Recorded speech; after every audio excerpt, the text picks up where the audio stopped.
bayi capopo. Ah! Wah! Ah! Wah! What? Why?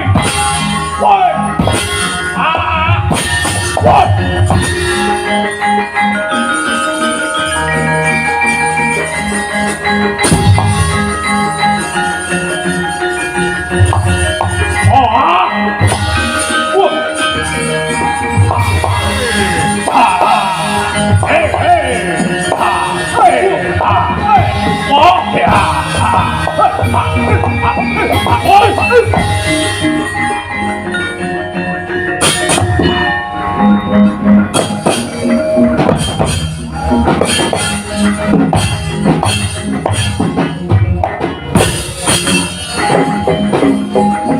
Kalian ini bayi mau datang.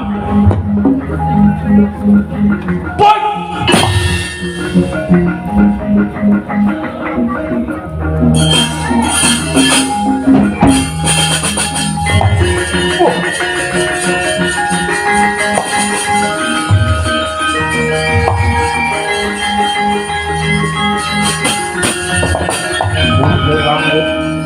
Lap-lap koler gendang ngalih Perisang nawe gandrung Latawa Toblas Biuk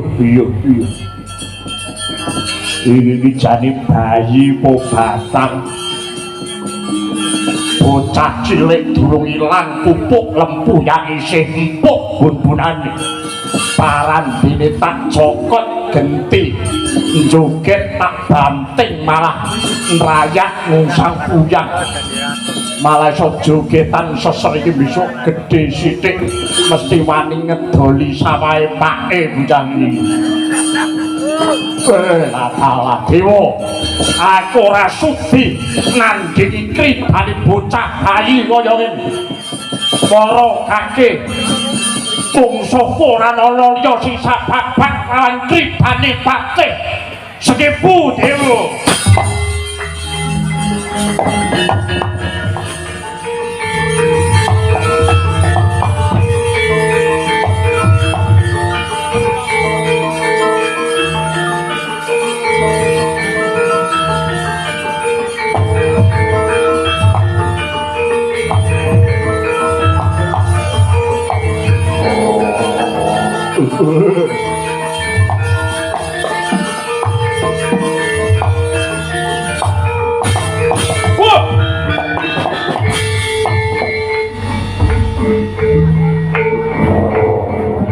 Ingsun Prabu Kala Pracana ing negara Giling Wesi katresnanku marang Bathari Supraba ora kena sinuyutan.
Sepi bumbe yo itu.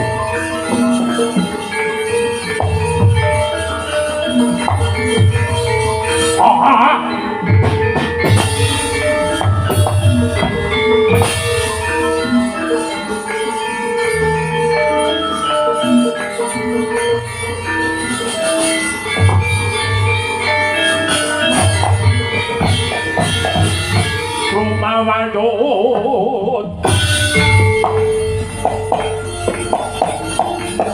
sangnya sentro koro tupo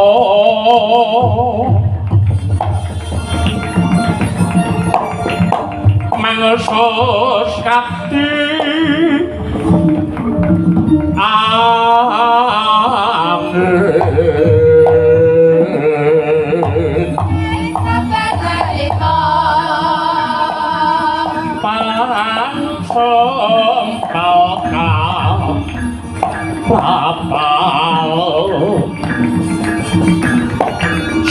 selo kaplesa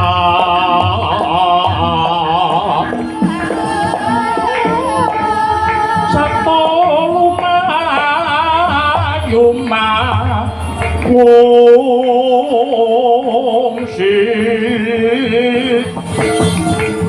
ajata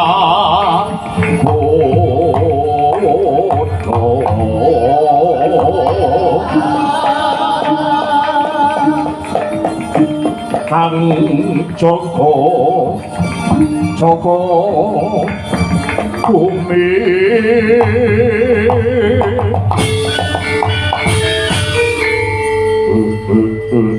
Ratawa Oh Dewa Manik Raja Dewaku amal-amalku dewi warangka nata ing negara Giling Wesi Sekipu Tantra wonten dawuh katimbalan sinuwun amiji dumateng pisuwananipun ingkang abdi kula pun patih Sekipu apa ndadekake kagyating ati wadoh sonawe cerak sangsaya panjenengan raketake puniki sinuwun wanter tinimbalan paduka ingkang sinuwun kepareng hamiji dumateng ingkang abdi kula pun patih Sekipu Tantra monggo kula aturi paring dawuh ingkang tetela sinuwun ya Sekipu kalungguhan iki rasaku wajur rasaku ketawur gawit saka aku iki gandrung keyungyun kelawan mantasaning widodari kahyangan sing jenenge Bathari Supraba Sekipu piyuh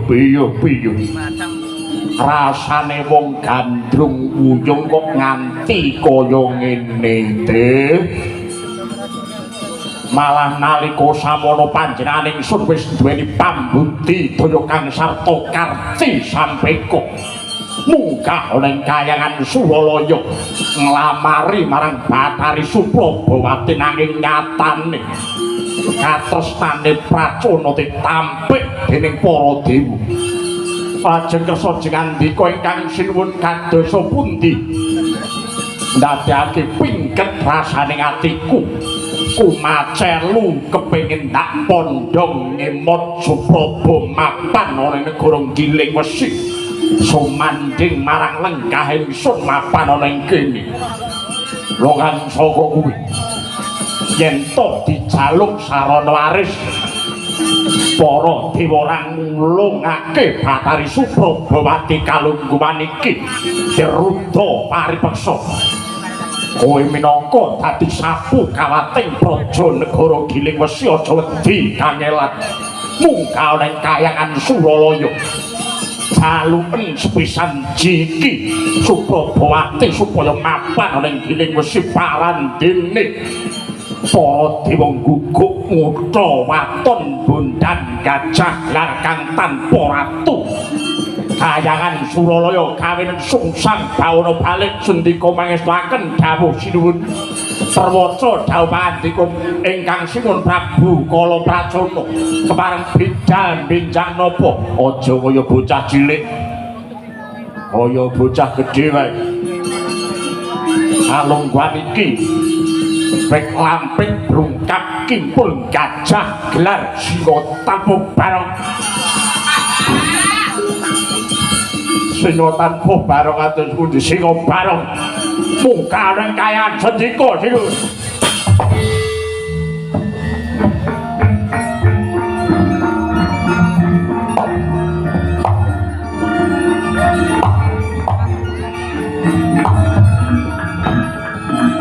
kuncen langit klap-klap katon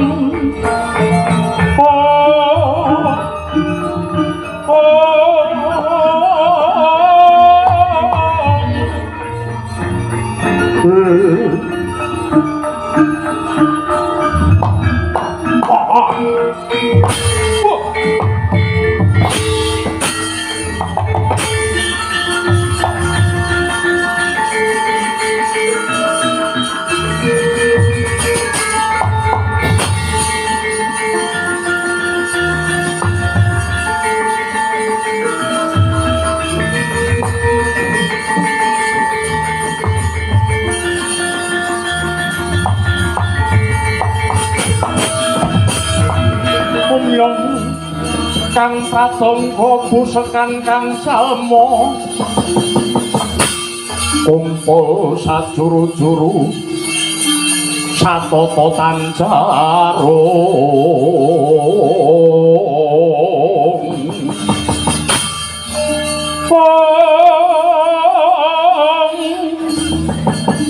tani Rama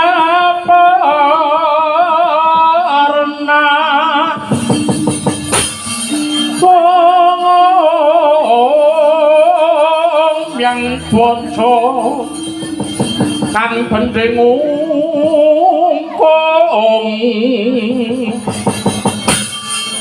risang lenjo mantri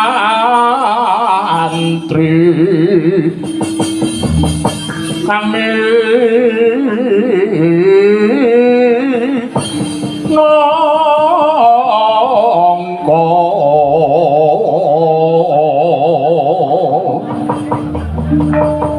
cucuk ing Prawadyabala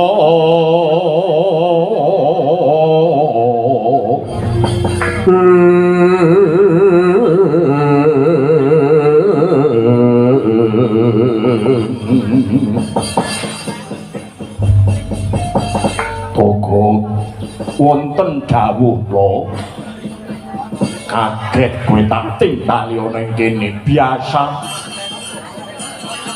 piye sampeyan niku pun biasa nimbali kula nganti kula niki nyuwun sewu nggih nganti kula niki ngetutke sampeyan pirang-pirang puluh taun niku apal kaliyan lagian sampeyan nek dadak ngeten iki mesti wonten bab-bab sing ndadekake kuwatire ati kula ya lho ya wis ta iya pokoke ingkang sinuwun kuwi nimbali awake dhewe ini mesti gawat kok iya ning sik aku tak lungguh golek nggon gesek kok kene banjir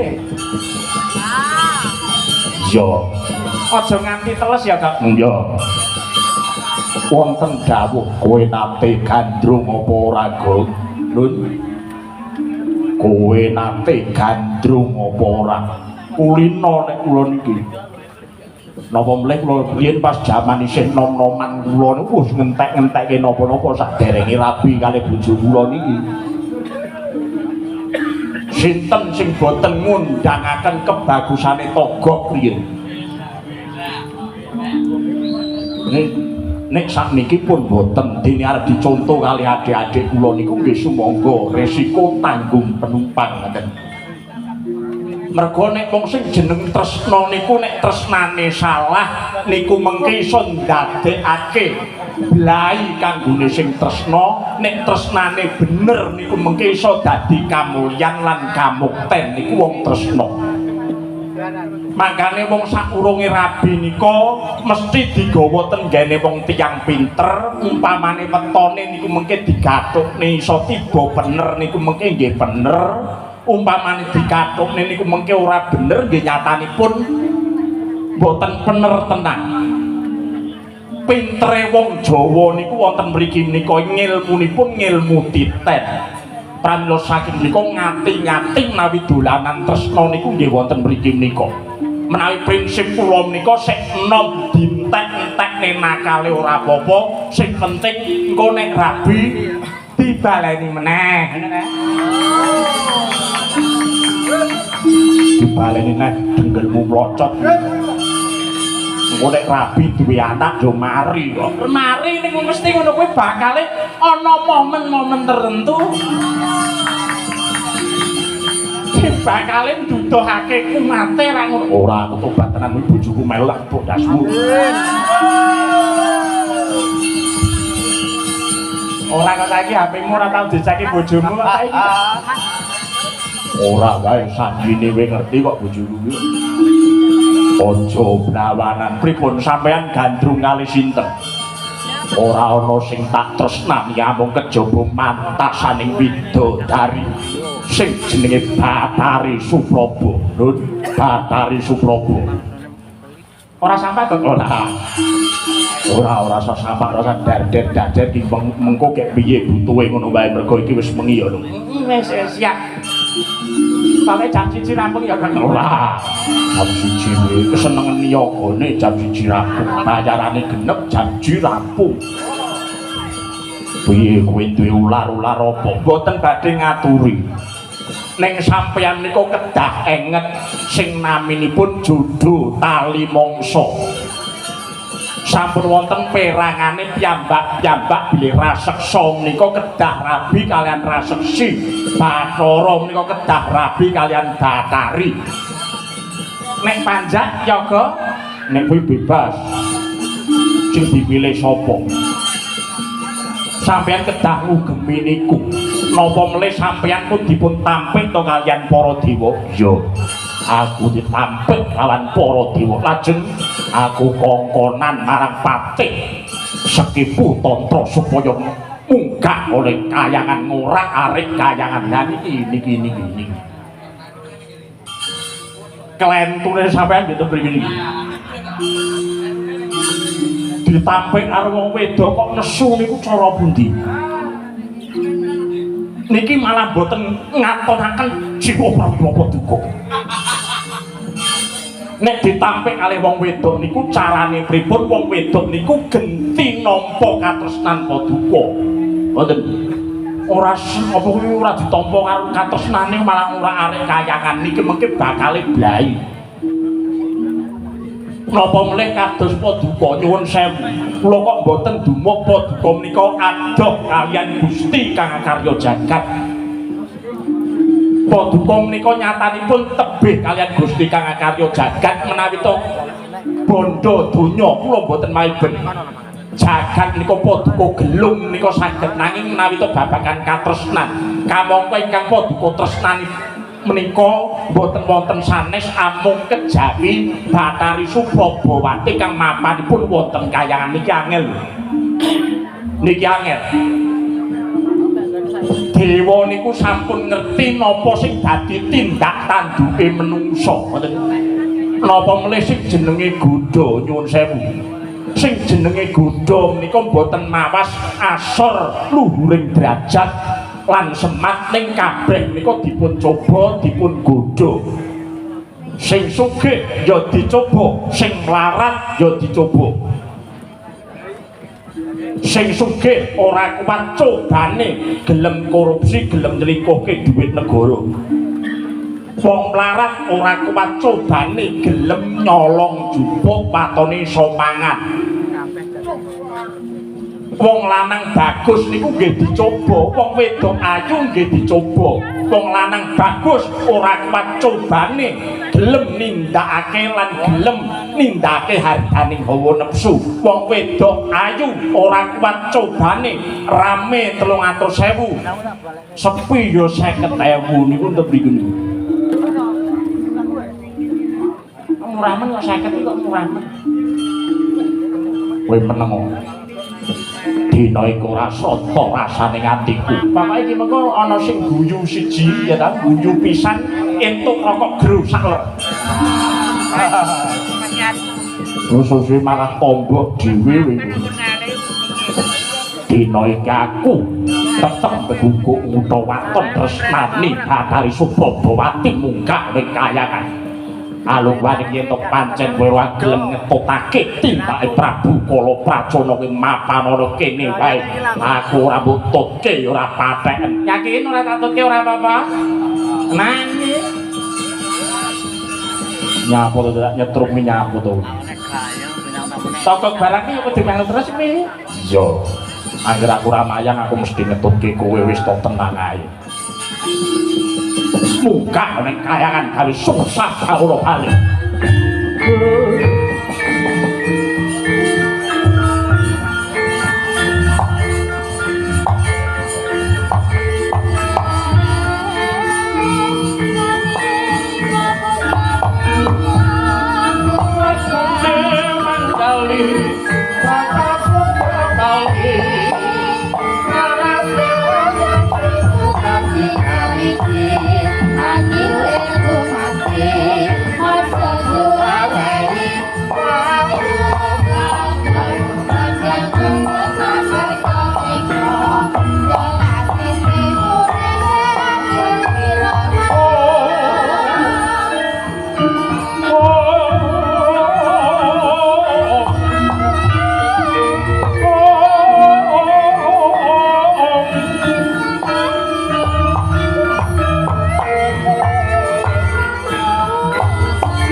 Mawur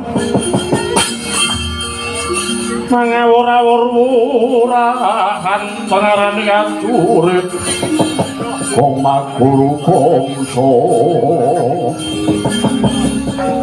tata kaya putula para pandriting turang kesti nyang twaca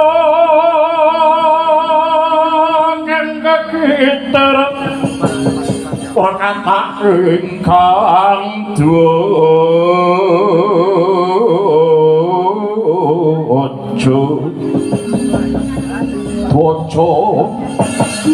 layu sabila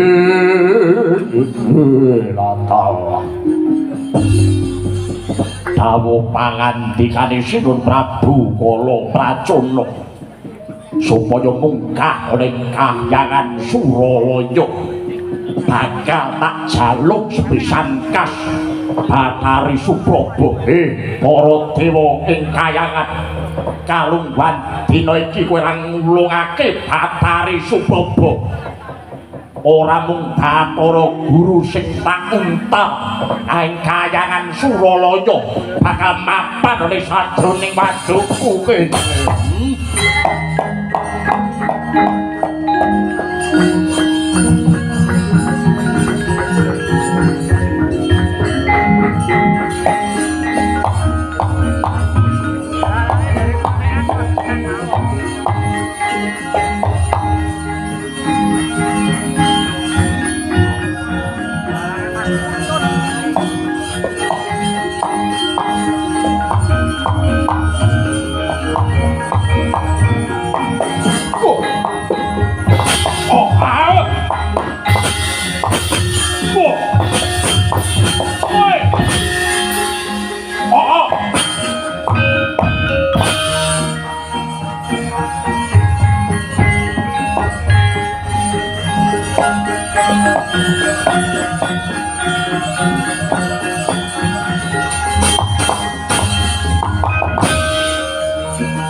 Minal prang jambo yam yam bodal loro tatet wilanting koto rekenyang pak pong bu bolok kali jote sapa sing gawe adah bakso jenenge rombong rambut dawa jenenge gondrong anak druwa jenenge grandong bojo ayu moblong-moblong tinggal jagong cengklak. Oh, ngono rek iki. Ora pati dhek ora usah ngeyel.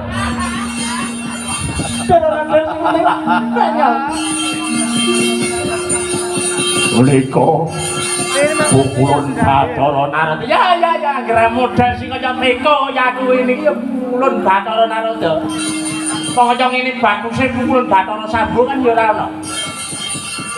Wonten dawuh kados pundi paduka ngasta jabang bayi kang taksih abrit ya aku ngerti ulun ngerti kalamunta kita munggah ning kahyangan Suralaya iki ora ana liya mung kejaba bakal ngrabekke Gusti sesembahan sing jenenge Prabu Kala Pracana ngono ta Kuwi leres dawuh pangandika paduka ning ora segampang kuwi anak ya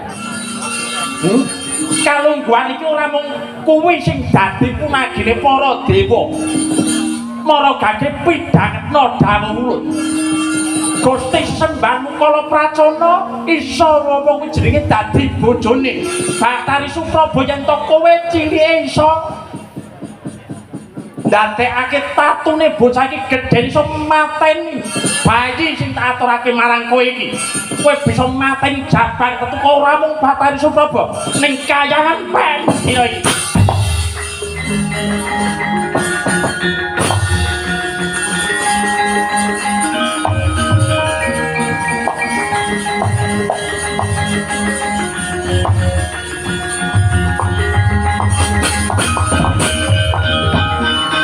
pikir-pikir iki dewa saya pendak dina pendak wengi pendak dina ganti sasi uteke saya suwi saya stres nalika Sawana Sinun Prabu kala Pracana bakal gulung kayangan bae kelakon lah kok iki jabang bayi durung ilang pupuk lempuyange isih puk bun-bunane lah kok malah dipakake aku bocah bagus alungguhan iki kowe aja alok suwargamu mapan ana ing sajroning telakku kene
bayi capopo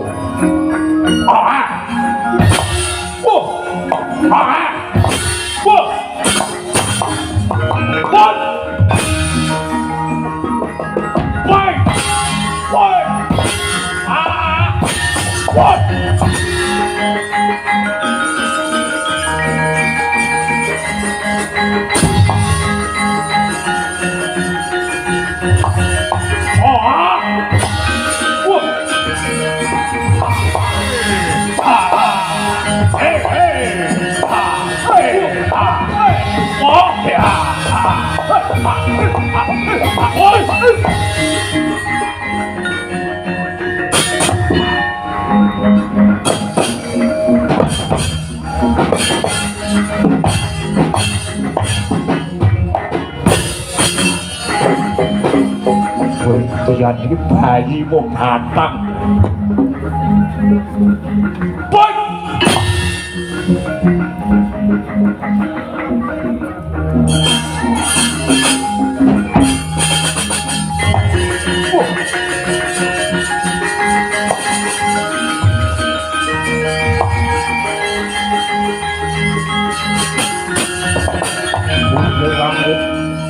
lap-lap katon ler gendang ngalih perisan mawe gandrung latala toblas biyo ini jane bayi po batang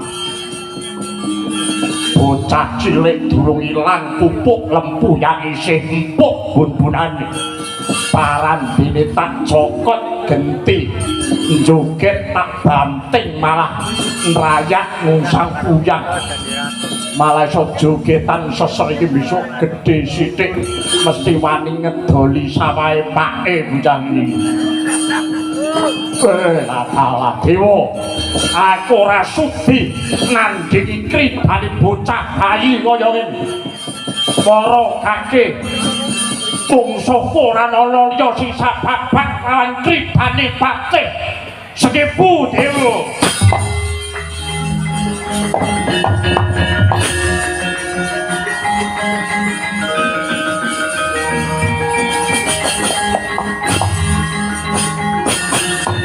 Para dewa-dewa kabeh, dewa lanang-lanang. Dewa-dewa. Sing rada banter dewa-dewa. Para widodari-widodari. Pisanan para widodari-widodari. Jane widodari kok kena to. Kalungguhan iki mara gake cawiske. Kawah candra dimuka ditatur sapang tuwa. Yo yo.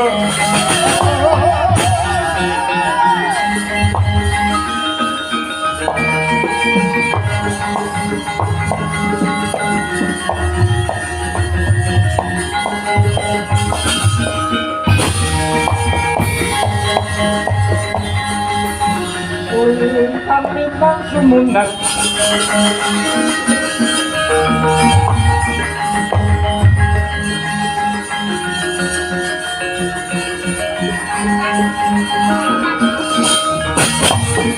Jabang tetuko besok bakale bisa diwasa ngrurah angkara murka.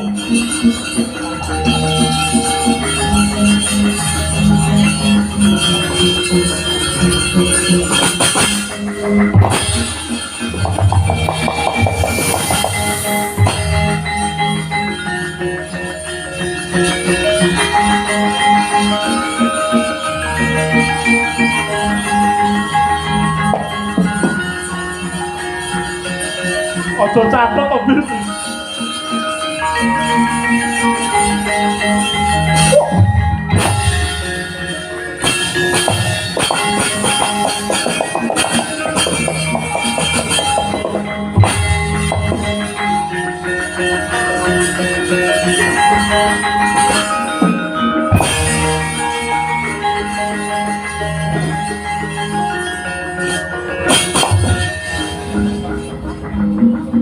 Ora dileboni sing gedhi-gedhi randang gedhi bocah iki.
Gede tenan. Botahe wis gede lah.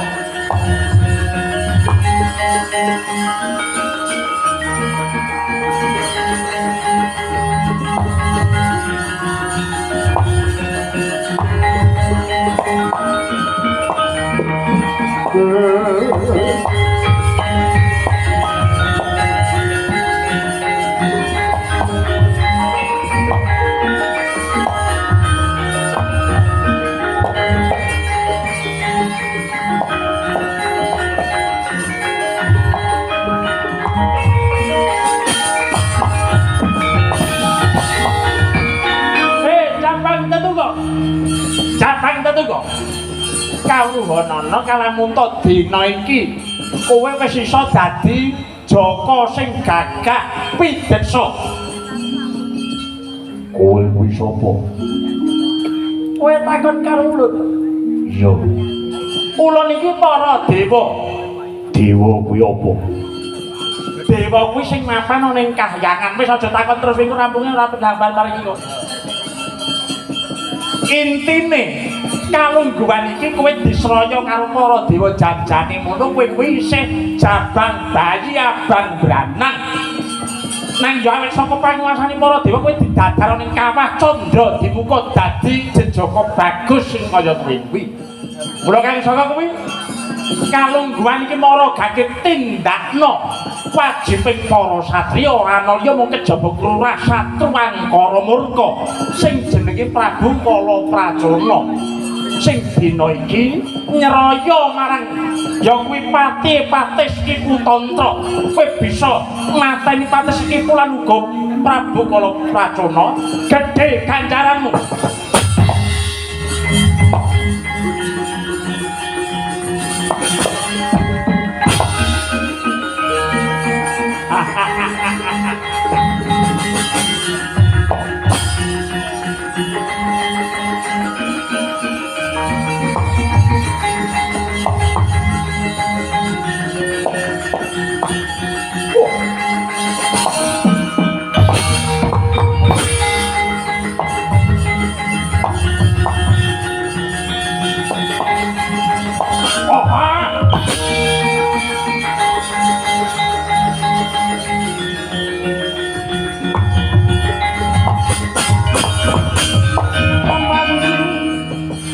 Paman apa wartaning dalan akeh wong mati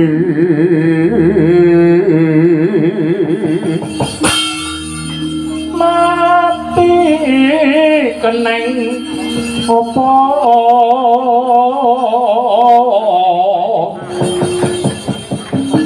mati den kan niyaya suto coco prateng kikir sumanyo ilang rangkanyo wis ngalinteng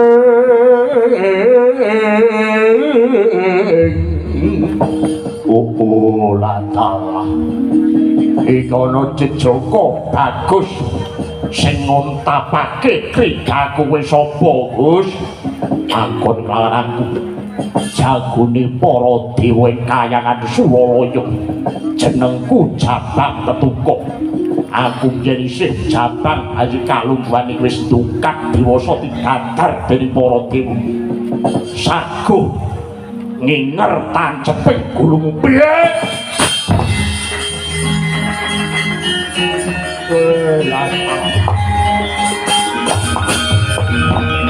kowe saiki jujur tak takoni apa kakeyan utangmu ning bak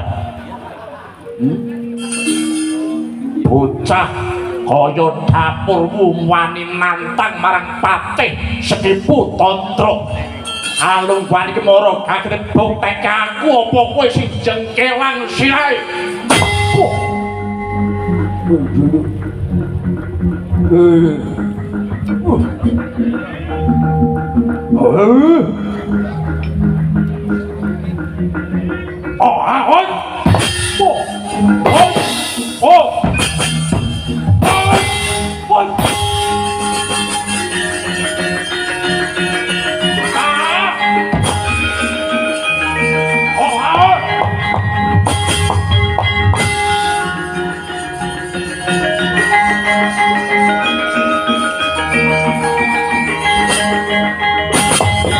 Ungalo dadamu yo gegermu yo dian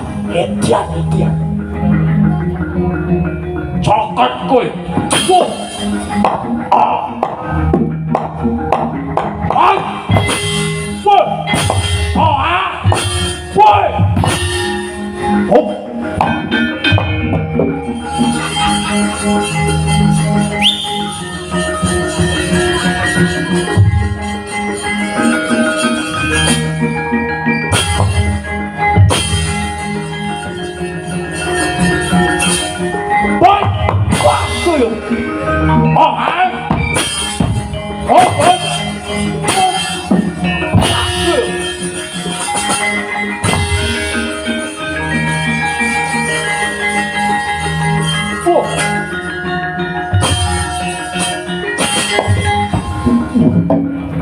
Di cai. Wah! Pon!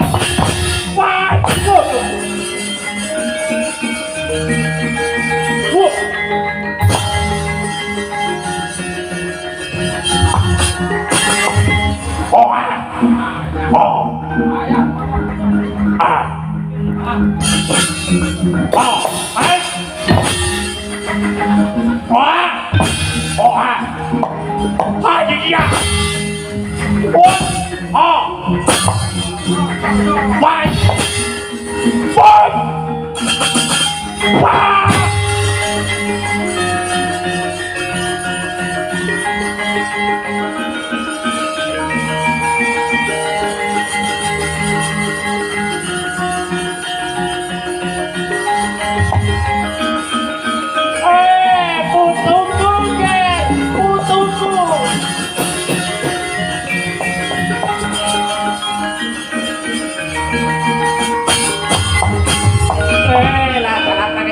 Yang tenan iki bagus tenanan putuku bagus tenan putuku deng bagus tenan kowe ger bagus tenan tangane aja malah kering ngono kuwi nggih ora iso mateni buta tangane malah kering kowe udane mucet ngono kowe wis iso mateni Patih Ki Putantra sing dayane kasektene ngungkuli titah-titah liyane iki mampu kapange jaman ngono kok terus pundi ki mau mati mbok kapakne iki mau Ki Putantra kula cokot satriya ora kena nyokot kena nyokot ning nek pas ora ngerti wong ngono sakler gru nyokot ora kena nek ngemut entuk ngono ajeng kados iki ngene gandeng kowe wis bisa munah satu angkara ya kuwi Patih Ki Putantra iki mau aku wis antuk dawuh Sang Hyang Pramesti guru iki mau ulun wis entuk dawuh Sang Hyang Pramesti guru supaya kowe dadi Nalendra Ratu ana ing kayangan Suralaya abot dhisik Prabu Guru Putra Paton kowe iso mateni ya kuwi Prabu Kala Pracona sing bakal gendhak sikara marang Bathari Suprabawati.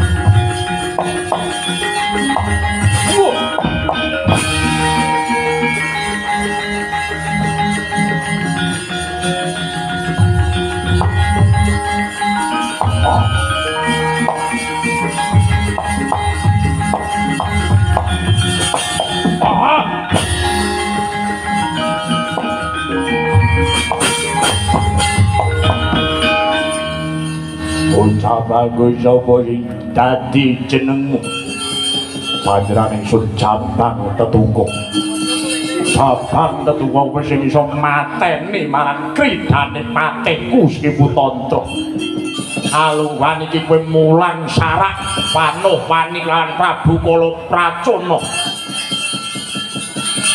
sakti panik ganjur pecah asmur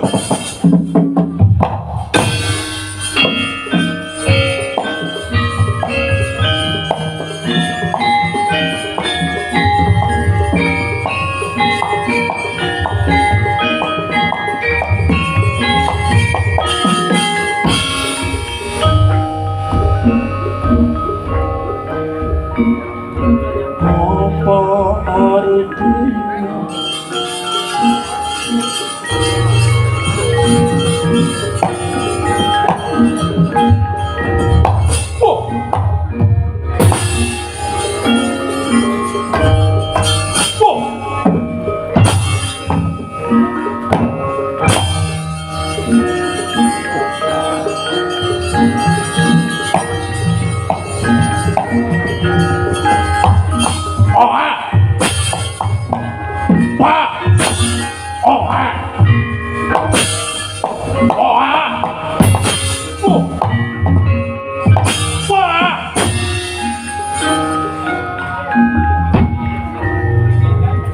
Ora digawak niki pasane oleh wis. Are lunyu ini tangan nabil opo gaweane lho. Udut terus.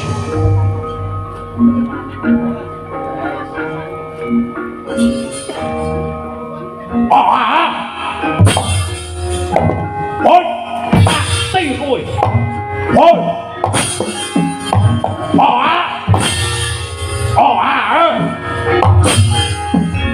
Hoi! Oh! Pa! Hoi!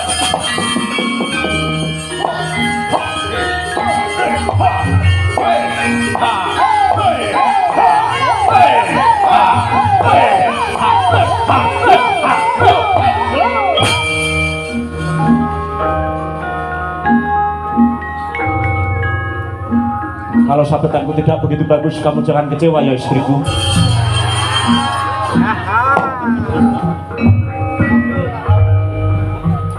Wah, Pak Joyo. Ho, ah,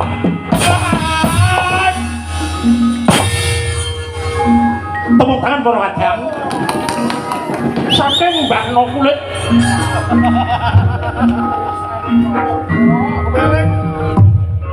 Aduh, aku malah ketiban sambul.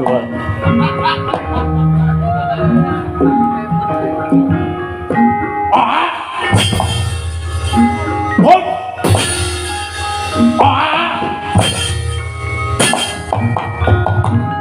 Hoi!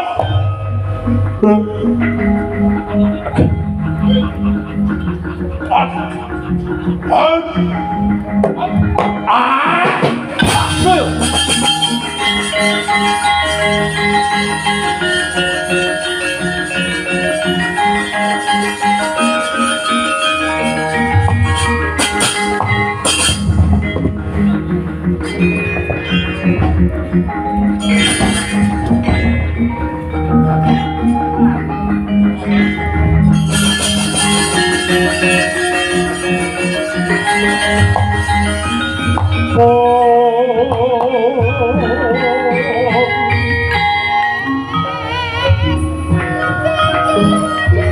Rekotosan aton kocok inon makan sangar kosuto kapiro resno